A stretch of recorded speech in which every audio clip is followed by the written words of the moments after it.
Before we start this episode, I want to tell you about an amazing true crime podcast. Jamie Snow is serving life in prison for a crime he says he didn't commit. Now, listen as he tells the story from Stateville Prison in Crest Hill, Illinois, in the Snow Files. Season 1 focused on the trial and presented new witness evidence and taped interviews never before revealed, while Season 2 covered forensics. In September, a judge ruled Jamie should be given nearly 8,000 documents that were withheld from him and his attorneys. This is the first time he has received relief in 22 years. The final season of the Snow Files, which is now available, wraps it up with a deep dive into the alternative suspects and other wrongful convictions in McLean County that were presided over by the same state's attorney.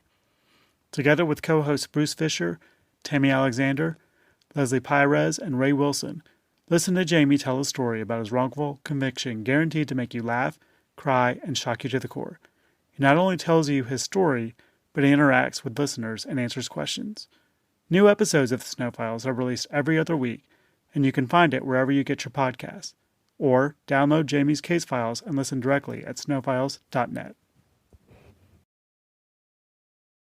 Like in other episodes, I've censored the name of the other gang member involved in Chris Kennedy's murder.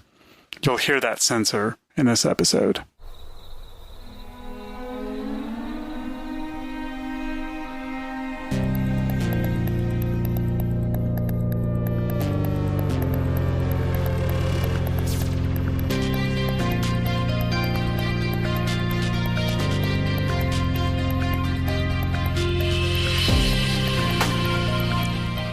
My name is Charlie Moss, and I've been a freelance journalist and writer for more than 10 years. I've written for the Washington Post, the New York Times, the Atlantic, Slate, and other publications. I also used to work for an online camping magazine called The Dirt. It was there that I wrote about a haunted campground just outside of Stanton, Virginia. The more I dug into the story, the more I realized that this wasn't just a simple Halloween ghost tale. It was something much deeper, much more profound than I ever imagined. And I've spent the last 3 years finding out as much as I can about what happened at Braley Pond. This is episode 8, Back to Braley Pond. I truly believe, I think there were two different energetic entities. I truly believe that one of them was not from here. And so the events at Braley, while at the time, due to perception, they seemed to be something that was almost borderline evil, in reality, it was just my perception of the event. And there was something there that had, an agenda that fed upon that fear. Mm-hmm. That's one reason I want to go back. I'm sitting here waiting on Kevin. I'm at Kevin Robertson's house. And as soon as he comes out, we're going to go to Braley Pond, meet Shea out there. Going to be pushing it close. It might be a few minutes late. Takes about 40 minutes to get out there from where Kevin lives. So, yeah, just waiting on him to come out to the car.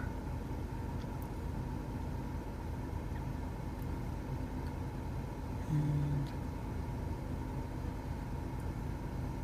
a little nervous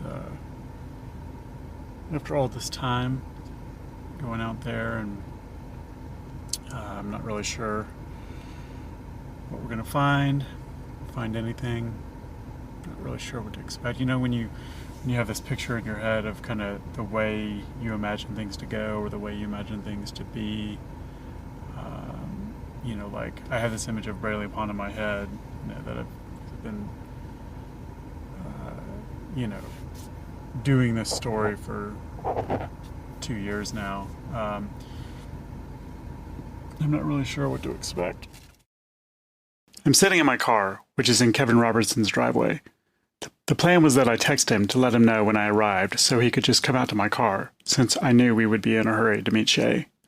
The purpose of our visit to Braley Pond, of course, is to investigate what happened to her there in 2003, and to find this supposed portal Logan was telling me about.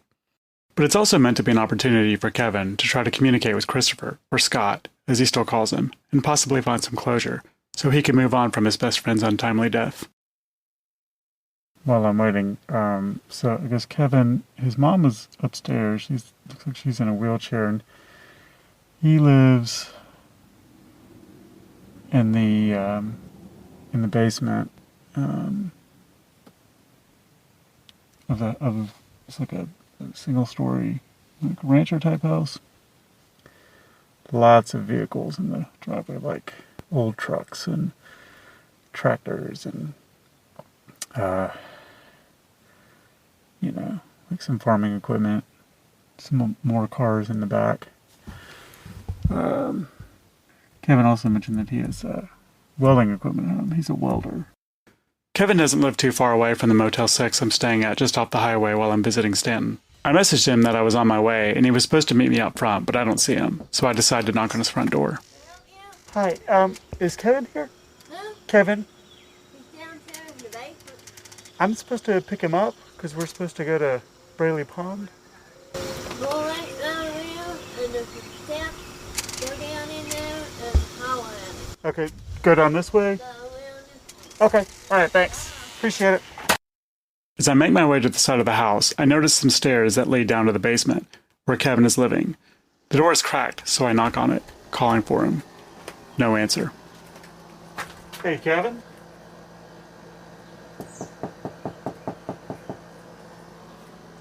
I open the door slowly. I'm trying not to invade his privacy, but he doesn't seem to hear me. As I step inside, I notice the place is a mess, with boxes of old stuff, tools, and used dirty furniture scattered all over. There's a washer and dryer straight ahead of me, and a tall wall shelf filled with mason jars, some with different kinds of pickled veggies and what looks like salsas.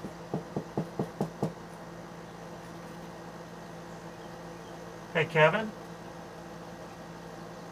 It's Charlie.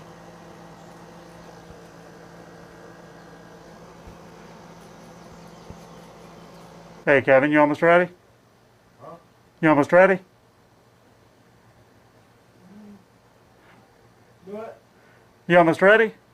Do it. You almost ready to go to Braley? Yeah. Because Shea's waiting on us. Oh, she is? Yeah. Oh. Yeah, she's... Yeah, like 2 minutes. Okay. As I wait on Kevin to emerge from his basement apartment, I'm incredibly anxious.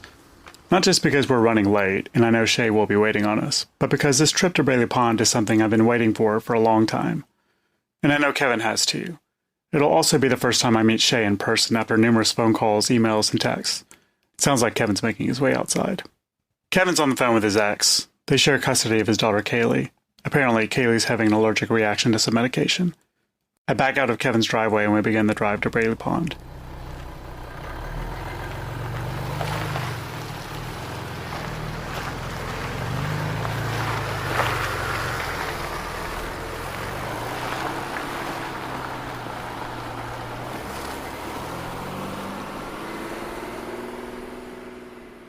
Sorry, man. Oh no, fucking, this is my life. Huh?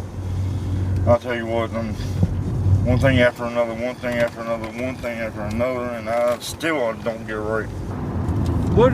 Are you a welder by trade? Yeah. Like, is that what you do? Yeah. That's what you do now, but you used to do, I guess, like construction? Yeah. Okay. Yeah, I do heavy equipment, welding, and I do high structural like bridge, or like underneath bridges and stuff, like high structural welding, and like rising telephone poles. Yeah. Yeah. I guess it's nice because it's like you get a new project, it's like something different. So how are you feeling about Braley? Oh yeah. Just yeah. You nervous at all? Huh? You nervous at all? Nah. Just me and my dad used to hunt out here like all the time. Oh really? Yeah. Oh yeah, there are all horses up there. I tell you, the older she gets, man, that's the more wild and crazy I get.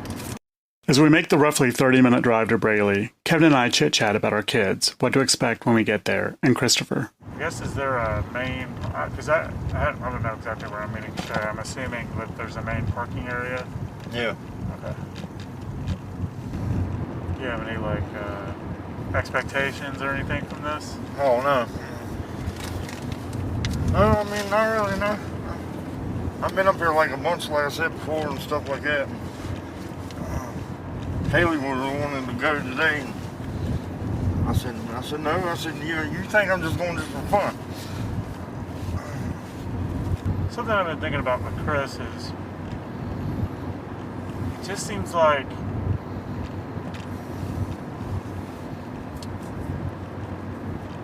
from my perspective, you know, just trying to do all the research and trying to get in touch with people and like, Yeah. it just seems he doesn't have a lot of people left. Right. It sounds like. Yeah. Do you know what I mean? Yeah. Like, and It's just the area. It might look big to you, right? But like this whole area and stuff like that, it's really not. It's like actually like this area is like very, very small. Like, you know what I'm saying? Like people that live here and stuff like that, and just everybody knows everybody. And like a lot of people just don't fall into the group of like, you know what I'm saying? Like, because, one side of the street is going to be probably gang members, and the other side of the street might be a bunch of rednecks. And just like, well, Scott was like always, Scott was like always the one, like, he was just himself, at first. And he stated to himself at first, and then, when we hung out and everything else, we didn't follow any kind of groups. I didn't want to be in no group, I just wanted to be myself. right. But when, after high school hit,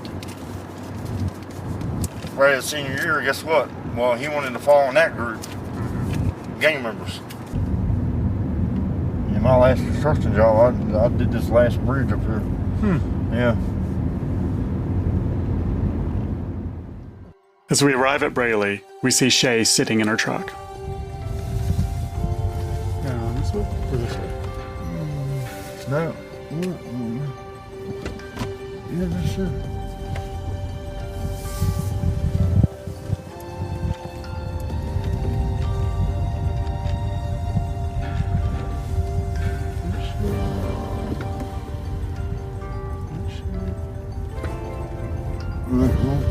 Oh yeah, there's. Wait, I wonder if that's Shea. That may be Shea right there. Hey! Good. Sorry. I'm Kevin. Nice to meet you. Nice to meet you. Nice to meet you. This podcast is focused a lot on the energy around and inside us. If anyone has good energy, it's Shea, and it's a pleasure to get to finally meet her in person. 2 years in the making? Sorry about that. Oh, I got held up. That's all right. You gave me time to sit here and shake off the willies. So what's the plan? Shea lives in Buckingham, a town almost 2 hours away from Braley Pond. I don't know. I mean, I just was hoping to do like a little energy reading, and then I guess this is a spot. This is a spot, isn't it? Yeah. Yeah, up over the hill. Yeah. Maybe go over there. You've not been here yet, then? I've never been here. Oh, well, we should take a walk first. Okay. Yeah, we should do that. There are a couple of other cars parked here in the gravel parking lot on this warm, breezy Sunday morning. A small building with bathrooms is to the left of us, and as we head on the gravel trail, I notice a couple of large maps as well as signs framed by wood on the right of us, welcoming visitors to the area. There are quite a few picnic tables scattered throughout, on both sides of us. There are a couple of wooden bridges ahead of us that cross a small creek. We go to the second one and cross it, which leads us to some concrete steps with a metal handrail that lead up to the top of a small levee. The bridge in the story is that bridge right there. Okay. And it's always had rails on it. So you can imagine what it took to lift Chris up in the air and over the side. And he ended up in the edge of the water on this side. So as we were coming across that bridge,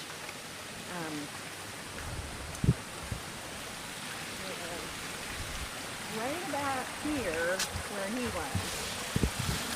And I was maybe, I don't know, 8, 9 feet back from him. And we were running. I don't know why I was thinking this bridge was a little higher.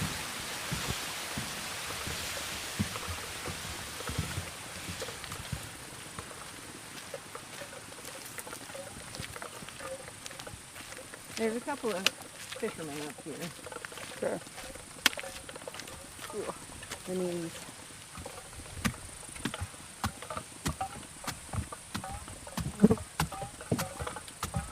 So paying attention to anything that you might feel or experience or whatever. I'm a little nervous right now for some I reason. know. Probably This just. place does that to people. It's pretty. It is beautiful. That's one of the tragedies of it. We make our way down to a small concrete platform at the bottom of some wooden steps that lead right up to the edge of the pond. Shea, who says she still doesn't know the details of it, explains what she thinks happened after and Seth Tinsley murdered Christopher. I should note here just how beautiful Braley Pond is. It's a pretty massive body of water surrounded by trees. It's incredibly quiet and beautiful here. So yeah, they basically brought Chris up these steps down that side onto the platform. And then throw him in. Threw him in the water. Or he fell into the water or whatever. I don't know. He ended up in the water. I guess he just wondering where they did the deed. You know what I mean? Like where the I always felt like it was down there. I don't know that for sure. That's like right on that. like on that concrete.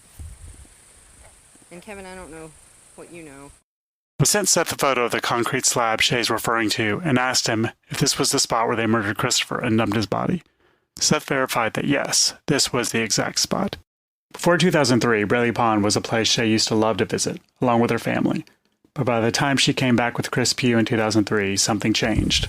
Well, my impression when I think I told you, I used to come out here as a kid. Mhm. I mean, and there was nothing wrong with this place when I was 8 years old. You know, in the mid-70s, it felt right. There was nothing wrong with it. Something happened, and I don't know what that was. I don't know exactly what the event was, but something happened between then and when I came back out here in 2003, I guess it was. And I hadn't been here since, in all that time I had not been here.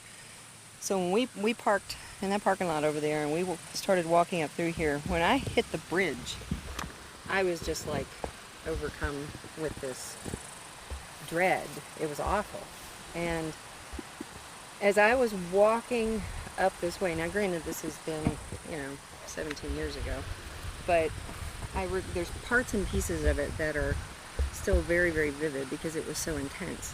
And as I was coming across the bridge, I really didn't feel like, I felt like it was this ominous type of dread. But when I got to these steps, I felt like a struggle started taking place. I felt like there was pulling and tugging and, just a physical type of dragging struggle thing. And when we got up to here, it was more intense. And then there was this chaos going down the stairs. And I just really, I don't know for certain, but I always just felt like that when they got him to the bottom, that there was all this struggle to there, but when they got him to the bottom, that was when he was actually stabbed. He rode in the trunk of the car all the way up here, so, he was tied, I don't think his legs was tied or anything, but I think his hands and his, mouth, and I guess, I'll tell you what, he played football, he wrestled, so Scott... He was a strong boy then. Yeah, he was built like me and stuff, and I know Scott, if he knows something badly is probably going to happen to him, he's going to fight you off of him. I don't care if you got a knife or a gun or whatever. And he'd probably give him hell coming up this hill and down and down. And that was the strange thing, was that at the bridge, it was this oppressive, ominous dread, but it was almost like it had been accepted. Almost like this is what's going to happen. And there's, I don't know if he was in shock or if there was but when they hit those steps, though, I think that's when the reality set in, and it just felt like that. Yeah, he knew that he was probably going to die. It just felt like it was nothing but. Yeah, he knew that he was going to be thrown in the water. All the way up and down. Because he's been here before he was killed here. Yeah. We used to come here as kids and fish and all kind of stuff. And that was one of my questions, was do you know, the people that did this to him, do you know if they had some sort of connection to this place? No. Scott did. I know me and Scott used to come here as kids with our dad and with my dad and stuff like that, because I mean this is where we learned to fish. Honestly, trout fishing. I mean. So is there any idea as to why they picked here that you know of? Well, the boys that did it, they are local gang members for I mean Stanton, that's the city, and Waynesboro, that's all city. That down here is nothing but, as you can tell, it's country as it can be. True, yeah, and that's true. They probably thought of the easiest place and where nobody probably would go or find him, and this is why they chose the spot. But one thing they forgot, they didn't know that it was a local fishing for. Right. Yeah. I checked with Seth on this, by the way. They chose Braley Pond because it was dark and secluded. No other reason. Well, there's a reason why I'm asking. Yeah. When we sit down and talk, I'll explain that to you. But as far as I know, that's my level of detail on this, both factual and what I feel. Mm-hmm. And I always felt like that. I don't know how they found him, but I always felt like he went in the water backwards. And I don't know if he was found face up or face down, but for some reason that tidbit always seemed to be really important, and I don't know why, but I felt like he. The fisherman found him. Fisherman found him. Yeah. Remember that large green orb Shea and Chris Pugh saw hovering in the trees?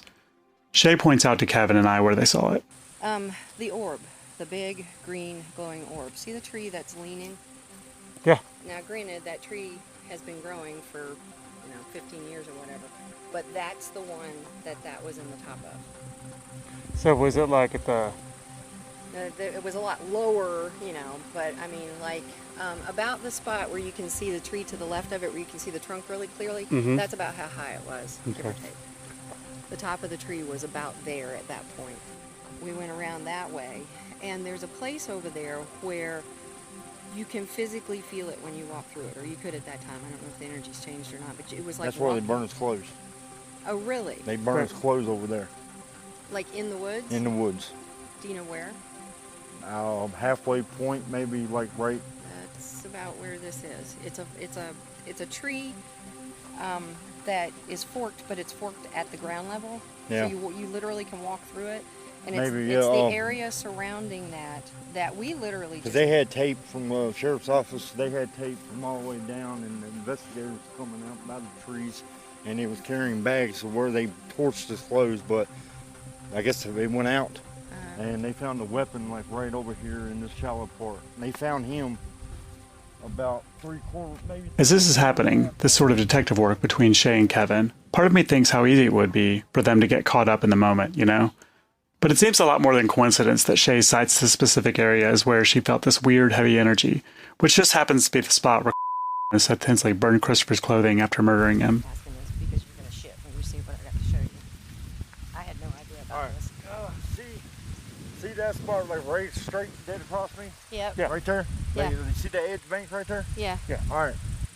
About 50 feet over, more up this way, the body is floating there. That's where. So if you had to estimate how many feet out that way that was, how far They would said you? the struggle happened somewhere here Yep. or over there. Right. And he was floating. They said that he was floating over. I think they said that he's floating anywhere over 28 hours. Okay. In the water. So if you had to guess how many feet in that direction it was from right here on the bank, how many feet it was? Is it 200 feet, 300 feet? Maybe not even 100. Okay. All right. Did y'all experience anything on this side? We've never experienced anything on this side, Okay. but I do have an interesting piece of information on when I dowsed this property. So, the question I have for you is, did Logan and Brent actually come out here? Do you know for sure they came out here? I don't know for sure. Okay. He said they've come out Do a you few know, times. Right. Did they? Did they ever say where they were when they came out here? So- Where they set up their work area? At the time, I should note, I didn't ask Logan specifically where the portal was. I only had a vague idea, which was terrible planning on my part. And I would have asked Logan and Bran to join us, but Shea was uncomfortable with that idea, for reasons she'll explain later in this episode. But he said there was a portal. What did he tell me?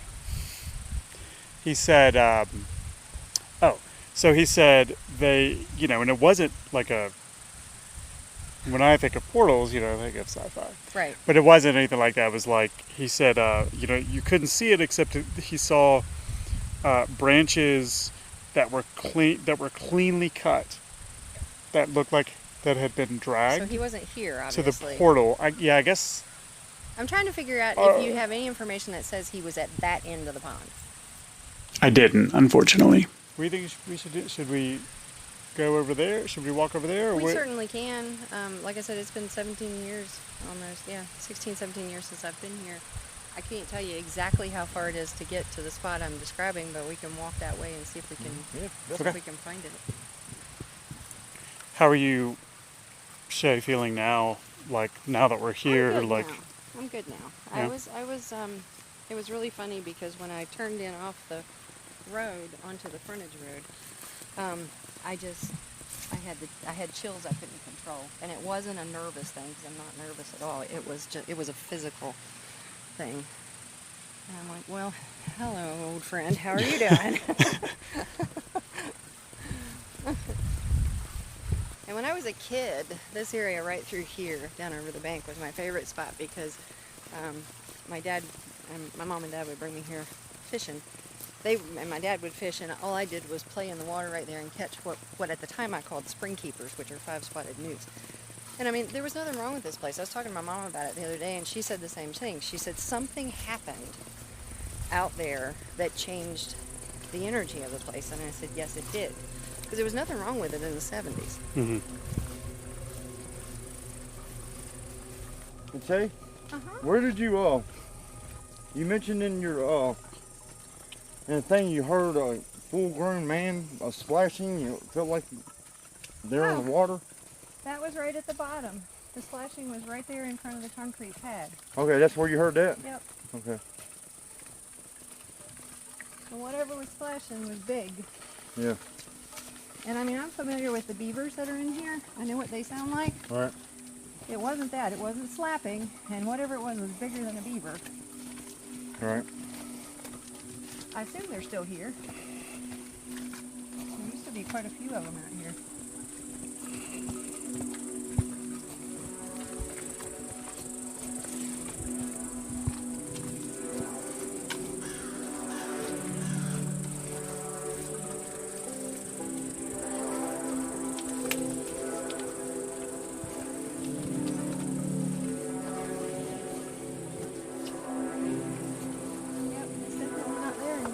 Hmm. I said, thank goodness I have an actual picture of it.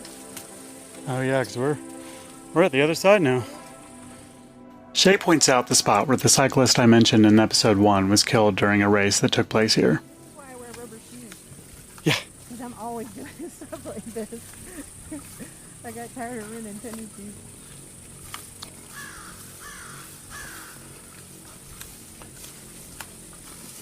Well, that's a poison ivy.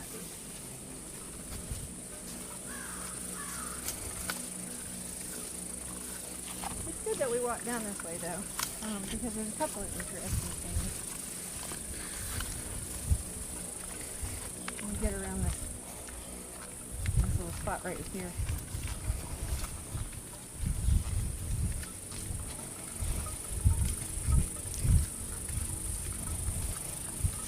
Okay. See Baldridge Trail? Yes. You might want to take a picture of that for future reference.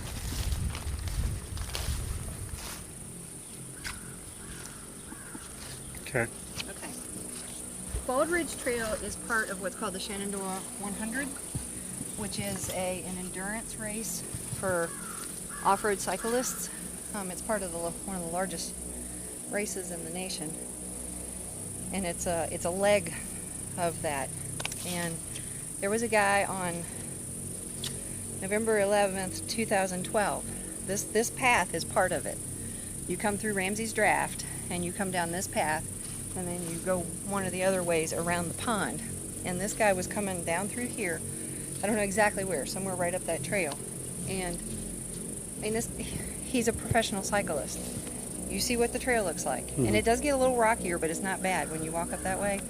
Saw something that caused him to veer and hit a tree and killed him. Right up there. Right about that. Okay. And that's where that was, is right up that road. It seemed like that he swerved very sharply when they investigated the crash. His helmet was off, his glasses were off and broken, and he was down the embankment. The distance between the crash site and how far down the embankment differs. Sheriff's Department says it's 500 feet. A representative... Glasses? He had glasses. Eyeglasses? Yep. Somebody from the organization that runs these things. Scott wore glasses, and they found his glasses shattered, broken in pieces. Really? Right over here, yeah. Wow. Well, somebody from the organization that he belonged to that organized these races said that it wasn't 500 feet. It was closer to 60 feet. Now, that's a really big distance. So I don't know. That's way far apart. You would think the Sheriff's Department would be able to guess at a distance accurately because they need that information for reporting. Right.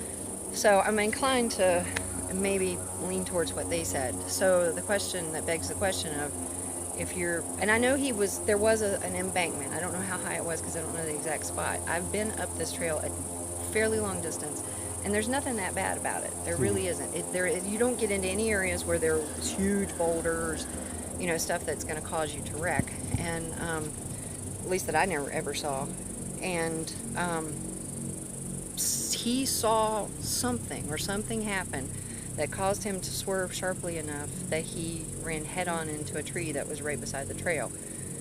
We don't know, or they don't know, how his helmet, they assume the helmet came off in the crash. That doesn't make any sense because if you're an endurance rider, you make sure the helmet stays on during the crash. So how did the helmet get off? The glasses could have gotten broken and went down upon impact, sure. But 500 feet away from the crash in this type of terrain, I don't know. What time of night was it? It makes you. This was during the day. This was. I think they found him about 2:00 in the afternoon, if I recall correctly. So, and then there's another guy that in September 2015, there's a. If you get back out on Hanky Mountain and you keep going up the road a little ways, it's about 10 miles up the road if you drive. As the crow flies, it's not far at all. It's like straight through there. The North Carolina Breastworks, something or other, it's like one of those informational sites for historical stuff, is right up there. And this guy was local, hiked these mountains all of his life. He parked his car at the Breastworks Monument Information Center thing with a friend, a woman, and they took off through the woods. And I've never been able to figure out how they got separated. She was with him, but somehow or another they got separated. And he was reported as missing. This guy was in tip-top shape, expert hiker, knew these mountains well, and he disappeared. And days later, they did find his pack, but no sign of him.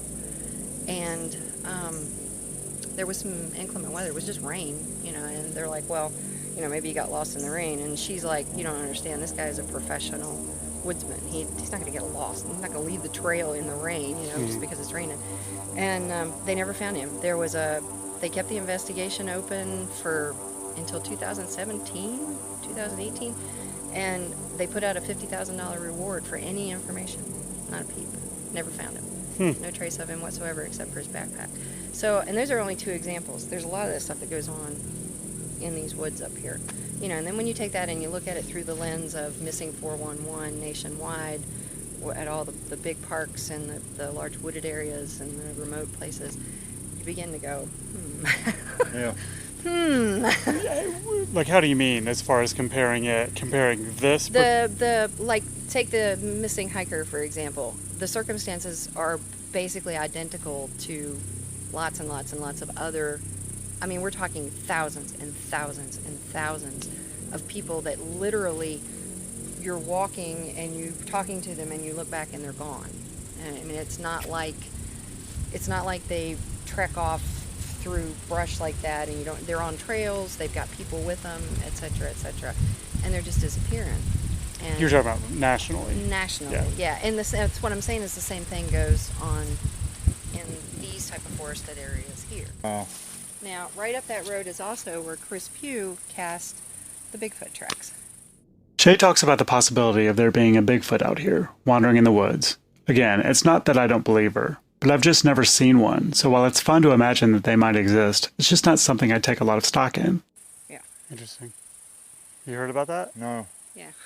No. Like I said, take in whatever Yeah, settles with you, let absolutely. the rest of it go. Yeah, absolutely. But Chris used to live, if we're, whatever it's called now, Carpenter Store used to be, or whatever it is now. Okay, if right there, the road that you can turn left right off of that. Went back there, there's a little house that actually sits right up against the road. It's an older home, looks like a little modified ranch house looking thing. That's where he lived. Hello. And so he was out here a lot. Yeah. And they used to hike back up this road. And there was a lot of weird stuff that was going on. This would have been like right around 2000-ish, 2001, 2002, somewhere right around there. It was before the murder here, I know that. Yeah. And they were hiking up there and saw tracks and came back. I don't know if they went back the same day or if it was a day later or whatever, but they came back and got casting medium and went back up there. There were more tracks, if I recall correctly, in addition to the ones they found. So they cast the freshest tracks, and I've held it in my hands. It's this big, and there's more than one of them. Yeah. And so you got to wonder. I mean, this is George Washington National Forest, and it goes on for miles and miles, Miles and miles. and don't stop. If you get in there and get lost, you will not get out. I mean, it just goes forever. Yeah. And so the thought is that this is one of the spots in Virginia that it's prime real estate for something big that wants to stay hidden. So the other thing the reason I said it was good that we walked over here is because right there in front of that little tree is where I'm getting that Logan and Bryn sat and did whatever it was they were going to do. And I mean, I was really surprised to find something pop up about them because I really had put them out of my mind and just felt like that they were not important to any of this. What I got was that, I'll show you on the map thing, but what I got was that they actually affected, there's a vortex right there. There's two lines of energy that cross right there. He's mentioned vortexes Okay, before. and they actually affected that, not in a good way. So that I'll show you on the map that I drew, but it's right there. So explain to me vortex, because he told me he said a good way to figure it, because he said a good way to figure out what a vortex is if you take a picture, and then when you take a picture, you can kind of see like video, and you can kind of see some Like shimmer, something like that. Well, he said like translucent, like wavy, like you can see movement. Yeah. And sometimes you can't, depending on the strength of them. A vortex isn't anything but spiraling energy. And so if you think of, and it's extremely simple. I don't have a whole lot of problem with Logan, except for his tendency to make everything dramatic. That's my biggest problem with him. And it's not dramatic. It's a part of our natural existence. It's here. It's everywhere. And so if you think of where two rivers converge. You've got the confluence of, say, the Rockfish River and the James River, where they come together.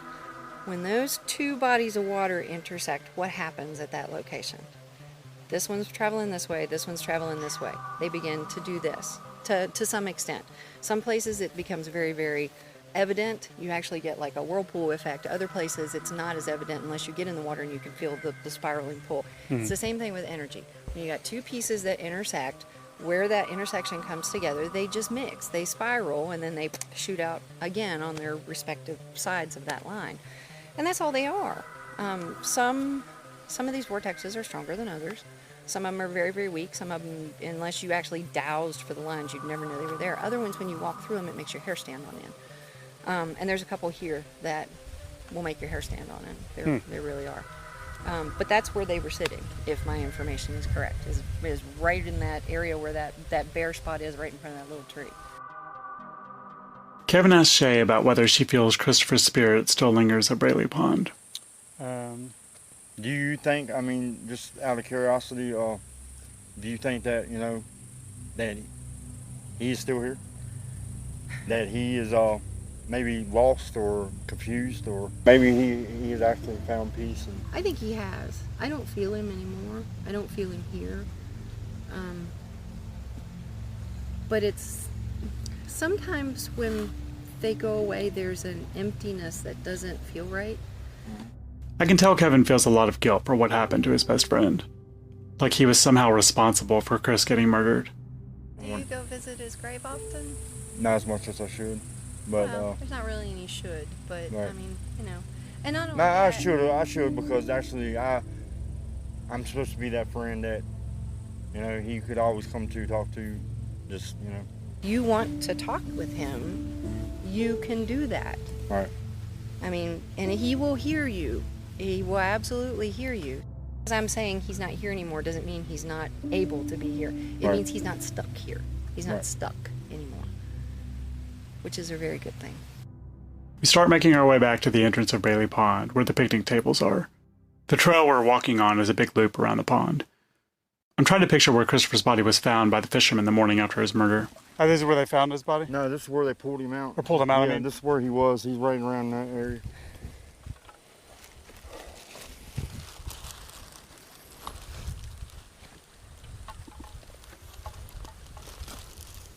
Yeah, I know it was this one or it was that one right there. These two little spots right here. Right here, Chris? Yeah, here. Keep going down.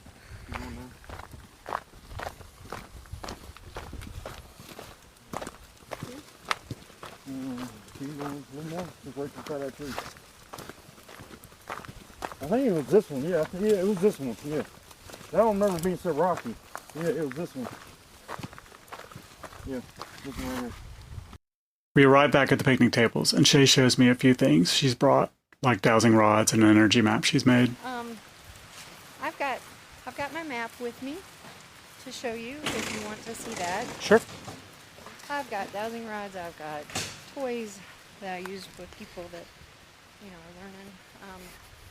We can do a couple of exercises with energy. I can do whatever you want.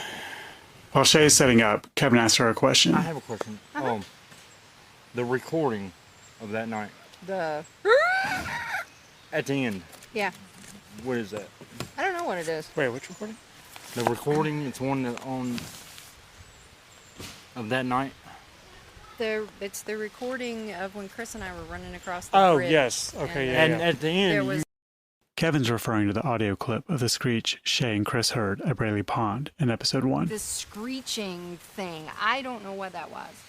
I don't have any clue. It was not either one of us. right. I don't. To me, it No, sounds. what I'm saying is Scott.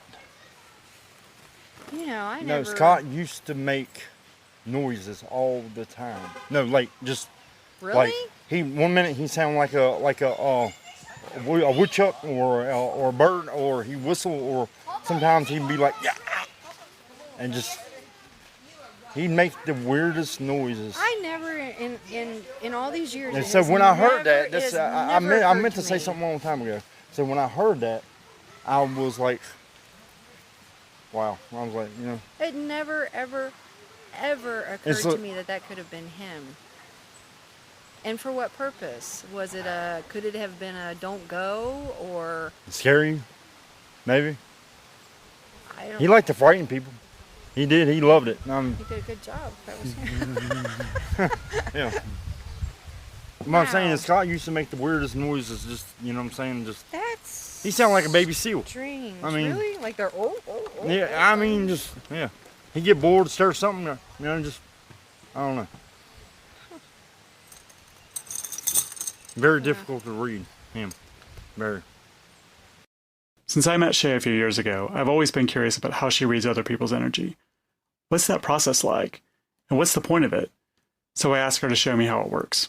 I gotta ask, is there any way you could do an energy reading on me? Yeah, or like sure. I've never done anything like that before, and I'm really curious about it. What is it? What would be your goal with that? Would it be for me to show you how to turn on your own energy so you can feel it, or would it be for me to look for something in particular for you, or to balance something, or?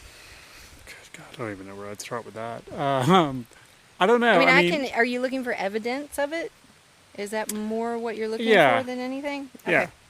Yeah. I won't touch you. Okay. But put your is it possible for you to set that down? She's asking me to set my microphone down. We'll take 10 seconds and you just try to relax. I want you to pay attention to anything that you would not normally feel, whether that be density, like the air has gotten heavier, or tingling, or pressure, or even like a rising energy somewhere in one of your, like your arm or your leg or your spine. So just breathe deep and easy.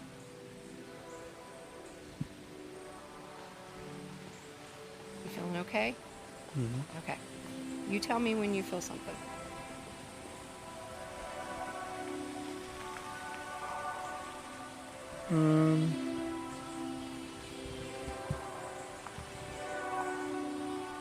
This is hard. I like to overanalyze things. And I'm not the best at relaxing.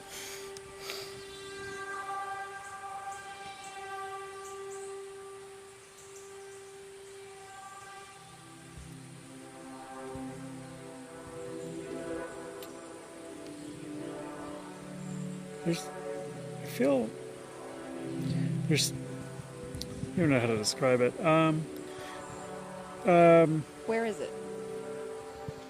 Up here. Uh-huh. Like Is it like a density or a tingling? kind of like an opening up a little bit. Uh-huh. Does that make sense? Uh-huh. So you can't feel me touching you at all, though, right? Okay.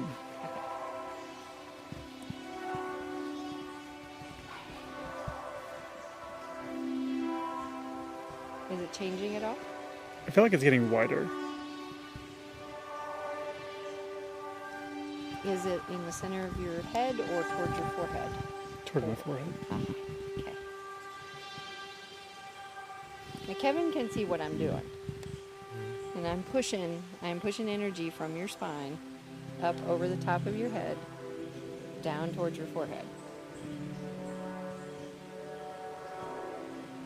But of course I'm not physically touching you at all. So that is a very, very quick example of how, with no preparation at all, none of the gotta sit and meditate for 10 days, that kind of thing. I don't know. When I pulled in, I was like, I wonder if we ought to ask those. Heard anything? I thought the same thing. It's so funny. When I pulled in, I looked over at that tent, and I was like, and they've got a little kid with them. And I was like, I I wonder. didn't even notice it over there. So that's a real quick one. And if you put your hand up, are you right-handed or left-handed? Left-handed. You're left-handed? Then I want you right. And just turn it like this. And it's the same kind of thing. Just pay attention to what you feel and tell me when you feel heat, density, I can feel a little bit of heat tingling. on the top part of my hand. Obviously, I'm not close enough to make your hand hot physically. Now, you know what it's like when you put two magnets together and they're not supposed to, the polarizations aren't right, so they push against each other? To me, that's kind of what this process feels like. It's like there's a wanting for my hands to come together, but it's also a pushing away. And so it's real dense, tingly, powerful type of feeling. Remember when Shea's mom, Jennifer, mentioned practicing Tai Chi and Qigong back in episode 3? As Shea's reading my energy, it reminds me of this little acupuncture facility I used to go to back home in Chattanooga. I originally went because a friend recommended I go to help manage my stress because I used to suffer from agonizing abdominal pains. It helped so much that I began taking Tai Chi there too. I remember my instructor referring to Dantian, which is the energy center of your body, and how important it was to successfully learning Tai Chi. There are 3 essential elements in Tai Chi and other Taoist practices: body, energy, and spirit. The physical body is seen as the vessel through which your energy and spirit flow. Tai Chi is used to increase your life force energy, or Qi. And spirit refers to your mind. using meditation to control the movement of energy in your body so that you can obtain emotional balance and inner peace. It's even been said that Tai Chi can help open up the potential for self-healing and psychic capabilities. I don't know that I mentioned this to you, but your mom talked a lot about Tai Chi Yeah. and acupuncture, and because I did that for, I did a little bit of Tai Chi, but I went to acupuncture for a few years on and off. Did you? Because because I didn't know how to relax. I had carried a lot of energy up here and my shoulders, and so some of the things that I learned in Tai Chi, because when she started telling me all that, I was like, holy shit, why didn't I think of that? Like it's the Dantian, it's your chi. Yeah. I was like, that's the same concept. Yeah. But so like, what does that say about me? Or what is it? All that's showing you is that it's there. All I was doing was affecting your own energy body. So all I was doing was like plucking the string of your energy body just to show you that it's there. Mm-hmm. Once you learn that it's there, then the world opens up to all the things you can actually do with it. Okay, so that was pretty cool. It reminds me of something that happened to me when I was a kid. I must have been in middle school, or as we used to call it back then, junior high. I was at my friends, the twins I mentioned in episode 2, Michael and Jason Schumann. I remember we were wrestling around, as boys sometimes do. Michael comes running at me, and out of pure instinct, or maybe it was fear, I collapsed onto the ground, rolled onto my back, grabbed his arms, and using my feet, threw him over me, effortlessly. Michael was airborne for at least a few feet, and safely landed on the couch. After we all got over our surprise, he asked me, "How did you do that?" I couldn't tell him, but I can tell you I felt like I was Batman or something. It was exhilarating. Have I ever been able to do it again? Nope. But when I took Tai Chi, I learned about how to use other people's energy against them in scenarios just like the one I told you. So is that what Shea's energy reading is all about? Not for self-defense necessarily, but how to harness that energy, that chi in our bodies, in the world around us? I mean, people have a tendency to compartmentalize all these different things that I do. They think the dowsing is in one box, and they think the remote viewing is in another box, and they think that my healing work is in another box, and it's not. It all stems from this energy body that I carry around, that I walk around in, and all I do is just slightly tweak it to utilize it for different things, but it's all the same source.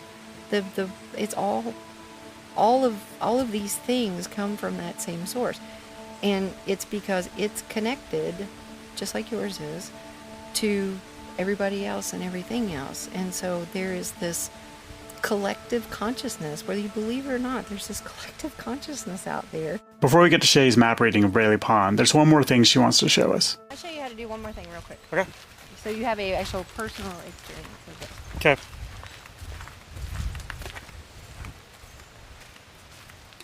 Here, both of you take a set of these. I carry these things around everywhere. Shea pulls out from her bag a couple of thin copperl-shaped dowsing rods, about 11 inches long. They're both curved at the end to create short handles to allow them to move freely in your hands. Shea hands them to Kevin and me. Have you ever held a set of dowsing rods before? No. Okay. That's not going to work. It might. Okay, the objective is to hold them very, very loosely. And obviously, like you said, your thumbs aren't up here. But you hold them really, really loosely. And you hold them pointing just ever so slightly downward. Can I hold it like that, or do I? Okay. It's however you want. Okay. Okay. Remember Joey Korn from episode 3? He's the owner of dowsers.com and taught Shea and her mother Jennifer all about the art of dowsing for energy. I did some more research on this technique and found some pretty interesting information. Dowsing is thought to have originated from Germany in the 16th century, though it's also been cited in Chinese folklore dating back to the 5th century. In 1662, it was declared to be superstitious and satanic by Gaspar Schott, who thought the devil controlled the movements of the rod. In the 17th century, dowsing was used in the south of France to track criminals. Okay, the objective is to hold them very, very loosely. And obviously, like you said, your thumbs aren't up here. But you hold them really, really loosely. And you hold them pointing just ever so slightly downward. Can I hold it like that, or do I? Okay. It's however you want. Okay. Okay. All living things have energy. Well, in fact, everything has energy. Trees are one of the easiest things, though, that you can douse. And they have a spiraling energy pattern that comes out from the center. And it goes out and overlaps with everything else around it. So if we pick that tree right there, that big pine tree right there, and we say, please show me the lines of energy emanating from that pine tree, and then you real slowly walk forward, watch what happens. I'm not even going to go. I'm going to let you guys go. All right, yeah. Your rods are going to open outwards when you cross a line. And it might take you 1 or 2 times. Remember, dowsing rods supposedly work based off the energy emitted from the subject you're trying to find. The mystique behind dowsing rods is that once you're close enough to the oil, water, or in this case, a specific tree you're trying to find, the rods will move on their own, supposedly with no assistance from whoever is holding it. Of course, as I'm holding the one Shea has given me, I'm completely skeptical. That's because of the idiometer response, which is a psychological phenomenon where you make unconscious motions with your body. So in this case, I'm expecting my hands to make the tiniest of movements, quite possibly without me knowing it, to give the appearance of the dowsing rod pointing to the right direction on its own. I will say I did some Googling and found a few YouTube videos and articles where it appeared that dowsing has been somewhat successful in finding gold, though it could be chalked up to complete coincidence. Kevin and I start walking, our arms straight out in front of us, holding the small rods loosely in our hands, with our elbows tucked into our ribs. And then something happens. And so what your rods are doing is they're going, oh, we're going to align parallel with that energy pattern. And so if you step back, they're going to close, and then when you step forward, when you get over top of it, they're going to open up. And everything has an energy pattern. Trees are spiral. People, sentient beings, people, dogs, horses, they all have a much more complicated pattern. And the wind is not going to help, and it's not going to be your friend, but it's doing it now. You got it. They're both and you can do that straight. With everything. Oh. So it's there. The point is that is a very simple way to say this energy is evident everywhere. So my skeptical mind. So I can roll it up. There we go.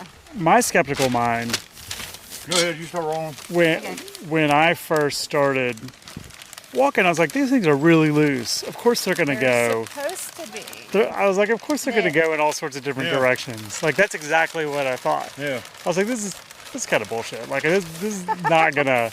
But then they went straight in the opposite direction and stayed. They held there. That's exactly right.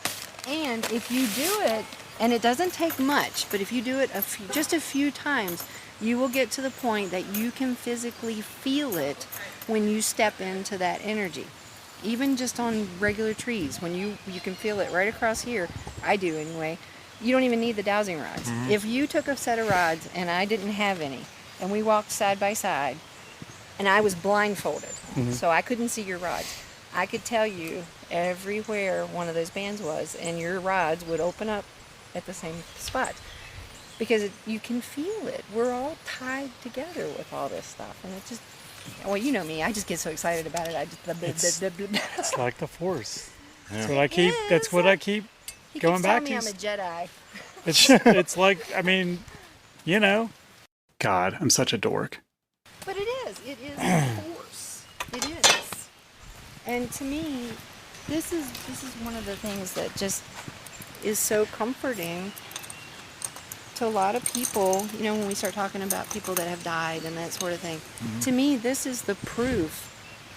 Your physical body might go down, but what makes you, no way. No way. It's free. It can do anything it wants. You can access that anytime you want it. You can talk to Scott anytime you want to. Yeah. It might take you a little practice to be able to hear him talking back, but he can hear you because we're all connected. It's all there. Shea then spreads out a large map, almost the size of the picnic table we're sitting at. It's hand-drawn by Shea on tan butcher paper and quite detailed with what looks like color-coded measurements, coordinates, and landmarks here at the park, along with the location of where Christopher was murdered. So, in a nutshell, what you're seeing is what it looks like when someone asks me to douse a piece of property. What Shea's demonstrating is how she used her dowsing rods to measure the type of energy that's here at Braley Pond. The map she created illustrates what she found here in past dowsing investigations after her incident here in 2003. While it would be easy to say that she's mapped out good or beneficial energy and bad or detrimental energy, she explains that it's not quite that black and white. The problem with those terms is, we've talked about this, is that good and bad are in the eye of the beholder.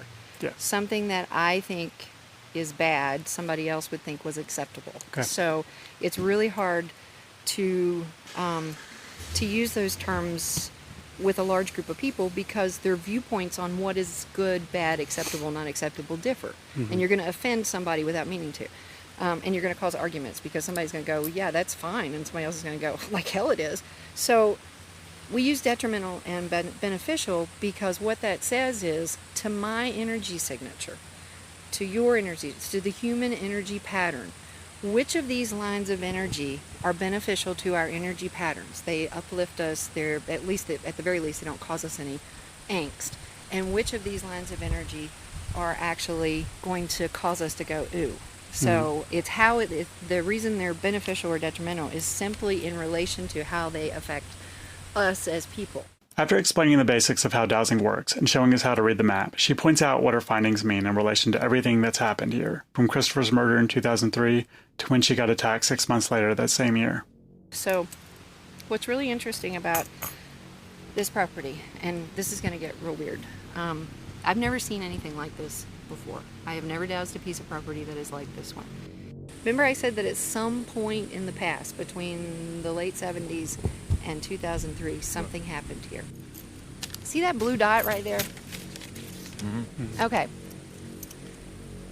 I don't know exactly what that is. There is something, and that dot and the other dot, that is almost held in stasis on this property. At these two intersections of space, there's something that sits right on this very powerful, positive, beneficial line of energy. See, this is where they burn the clothes. All right. Right there? Right around here. This is where they think that he was thrown in from this right here, this side. And he drifted over here. And they took his clothes over here, burned them, and left. I had no idea about the burning clothes. I really didn't. So the They sure he was naked. I'm trying to condense this so that I can tell you everything I want to tell you, and we have time to do other things, but it's really hard to do. This piece of property is neutral right now. It's not a normal, it's not a natural neutrality. A natural neutrality is balanced neutrality. It's where everything exists in balance to everything else, and it's full of life. It's full of good energy and life, and it pretty much is like it's like the universal donor for blood. It's good for everybody. That's what neutrality is in a balanced world. This is not that kind of neutrality. This is dead zone neutrality. I don't know how else to explain it. That's what it feels like. Shea goes into a lot of detail here about how she calculated where this dead zone, or unnatural neutral energy, lingers on the map. It's around the area where Christopher's body was dumped, and then drifted, and then where his clothes were burned. So I'm like, okay, and I'm getting back to the bishop's counting thing. So I'm like, okay, why is this a dead zone? And I start finding these borders. And then I start understanding that the way these lines are coming together, where you have vortexes, any of these vortexes that you see that are red and green, they've been neutralized. So whereas like this and that would normally be a swirling mass of energy, it's not, because you've got a positive and a negative coming together, which they cancel each other out. So there's this huge amount of neutrality here. And then when you count the lines and look at the geometric configuration of the lines as they relate to each other, the strength of the lines cancel each other out. It's really odd. This line right here, if you look, there's a number 2 in the box, at the bottom of the box. All right. See it? Okay. Its sister line, its mirror image, look at the number at the box, the bottom of the box. It's a 2. These two lines of energy are equal in strength. This line of energy, which runs right through the spot where Scott was murdered, is the strongest detrimental line of energy on the property. Its sister is directly opposite it, and it's the strongest beneficial line of energy that Where runs his right body was where his found. body was found. And I had no idea about the body being found. So what does that mean? So from Wednesday, June 11th, 1986, through Sunday, June 15th, 1986, something happened here that changed the energy of this property. Now, I think what happened after that was that whatever took place here was not good. And I think that there was no. I don't think it's human. The other thing that occurred in that time period was that something else happened that caused it to be neutralized. And that's the weirdest part of all. This pattern of neutrality that locks this area down happened immediately upon the heels of whatever occurred that caused it, that whatever bad thing it was that happened. Something else came right behind it and locked it down, caused this pattern of neutrality. Now, this is where it got real interesting. So what does this all mean? Shea's conclusion is that in early June of 1986, something non-terrestrial, as she calls it, some sort of dark source of energy, encapsulated Braley Pond, something potentially dangerous. Then something else came behind it, possibly non-terrestrial beings, and neutralized that dark energy, locking it in like some sort of Pandora's box. Shea's illustrated all of this on her energy map.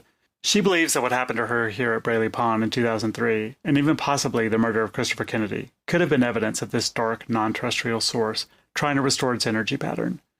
I'm sorry for the cliche, but I liken it to the whole opening Pandora's box metaphor. If this is true, she believes that whatever this other energy is, this dead zone neutrality around Braley Pond, was manufactured by highly intelligent beings to keep that dark energy source at bay. What are these energy sources, this whole dark and light energy that seem to be battling each other for dominance here at Braley Pond? And who are these non-terrestrial beings that placed them here? And why Braley Pond? Could it be true that there is some sort of portal here, like Logan talked about? I should note here that weeks after this trip to Braley, I reached out to Logan over Facebook about the exact location of the portal in his diebook box. He gets a bit technical in his explanation, but sends me a map. According to it, Logan says the portal is about 5 miles northeast of Braley, close to the North River Basin. So apparently, Shea, Kevin, and I weren't anywhere near it. But Logan did send me some audio of his experience at the portal, which I'll play for you now.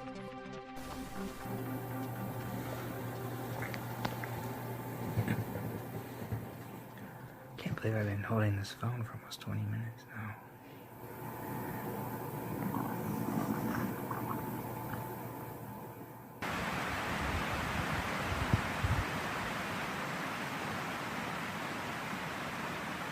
Here's how he describes it. Quote, "The following sounds are various EVP captures, knocks, and typical ghostly murmur. That loud sound is the rushing creek some 50 yards away and is the power that creates a white noise that keeps the portal charged. You can hear Civil War cannons, rifles, and soldiers from the August 28, 1864 Battle of Piedmont during the Civil War. There are some EVP voices and regiment movements and a lot of mixed murmurs going on, and the portal itself seems to be alive with a vortex energy spinning and wiping around." I don't hear any of that, but maybe you do.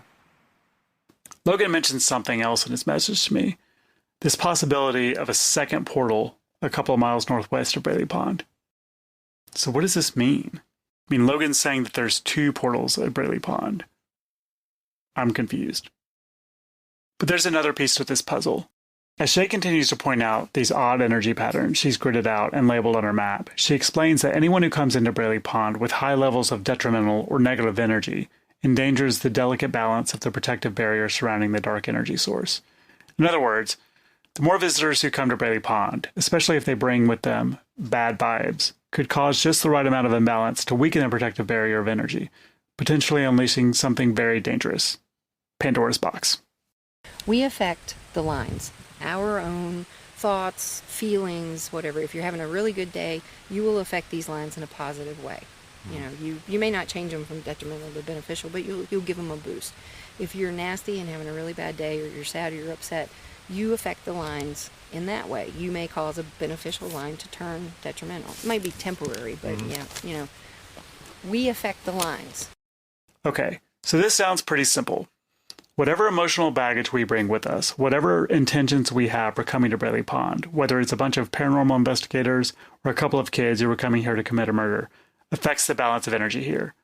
But here's where it gets just a bit more complicated.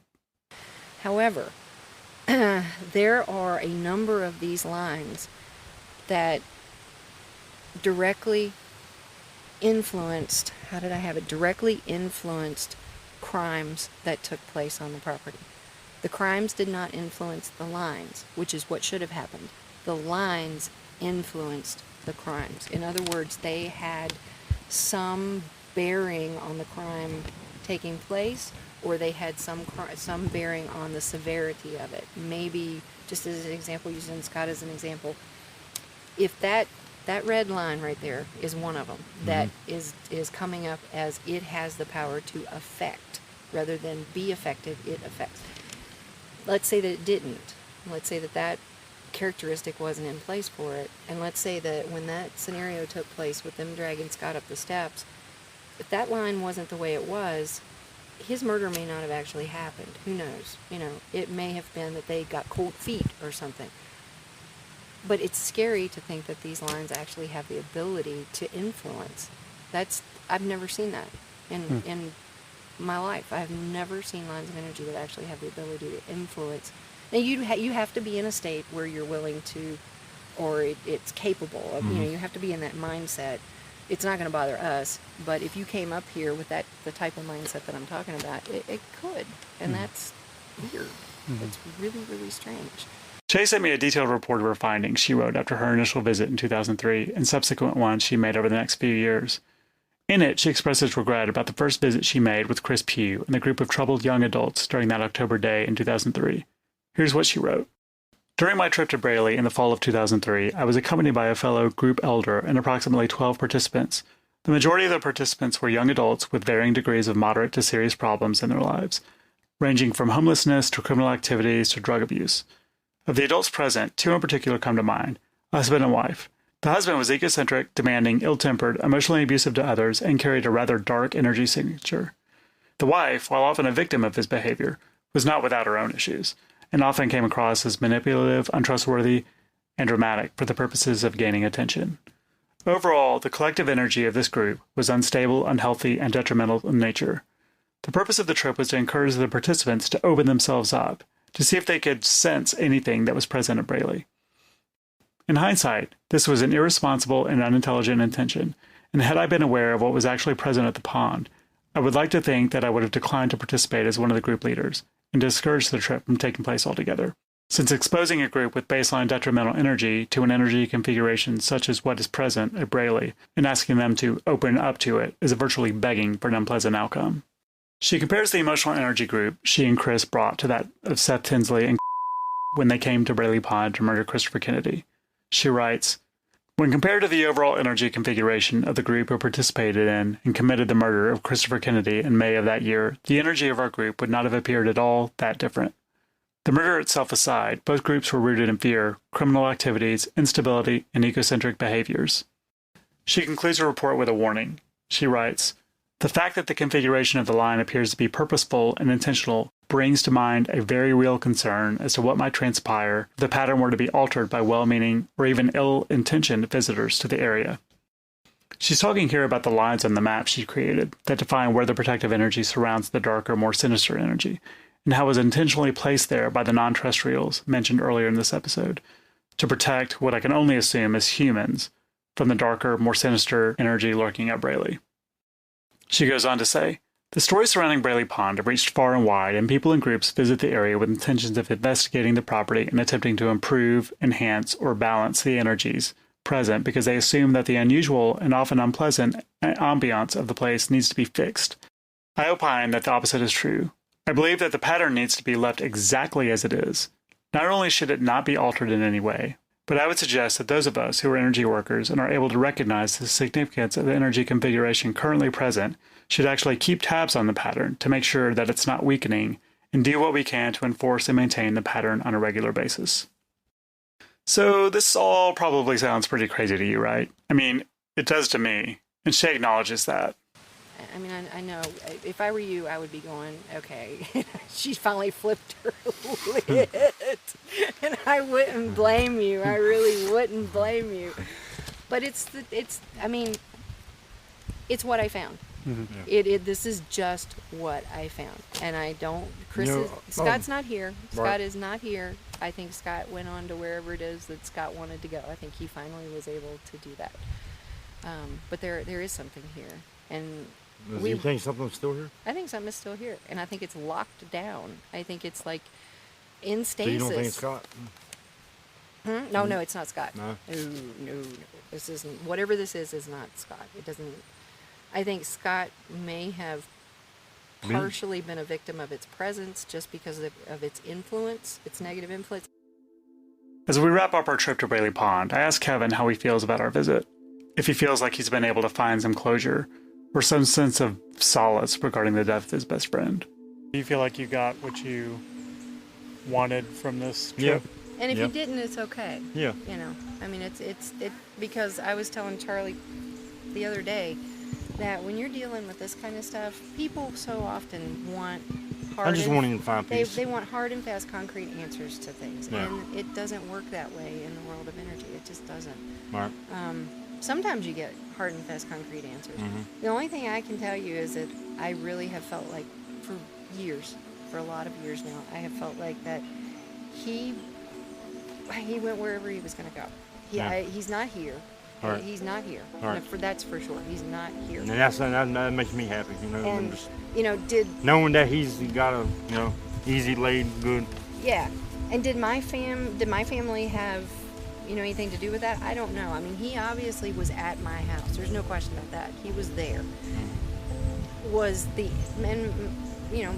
My family, we're all like this. So, was the energy that was present there, was that able to, did that help him in any way, maybe, to make that or someone to recognize transition? him? Yeah, maybe. I don't know. Or maybe he found something else.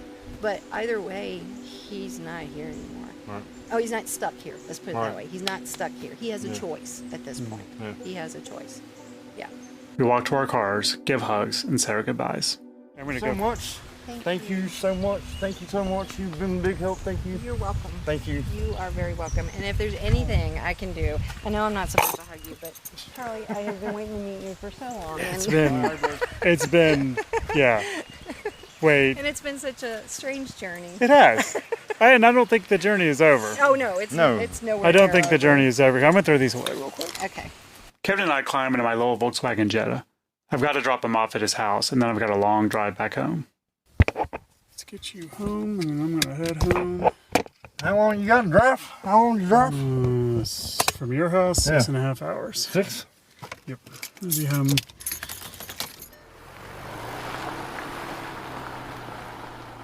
Was it what you thought it would be? Yeah. Actually, yeah. Honestly, I thought, I guess, my thought was, actually, maybe something happened up here, and maybe, like a reaction of something, but, but if he's found, peace and, comfort, that's awesome too. So, I'm pleased either way, but I still like to talk to him, I drop Kevin back at his house, wish him well, and begin my drive back home to Chattanooga, Tennessee. Right now, I have a lot of things to think about, a lot of processing to do about the info Shea just shared with Kevin and me. And with more than 6 hours ahead of me, I'll have plenty of time to do it. What Happened at Braley Pond is produced by me, Charlie Moss. The exceptional Bill Colrus is our story editor. Our music and sound design are by the legendary Mike Trebilcock. Our website, which can be found at www.braleypondpodcast.com, was created by the outstanding Ashton Lance. Our podcast logo was designed by the phenomenal Shelton Brown. Additional artwork is by the incredibly patient Keith Finch. Special thanks to Monty Brock for his scientific insight, and my wife Vanessa, who was overwhelmingly supportive during this 3-year process.